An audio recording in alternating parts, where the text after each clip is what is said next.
portakal bahçesi. Ne yanıyor ya?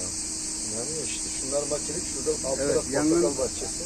Gözetleme aracı 8000 fitte İHA'mız bekliyor. Anlık görüntüler aktarılıyor. Buradan da yetkililer değerlendiriyor ve uçakların ve helikopterlerin sevkiyatını buradan yapıyorlar.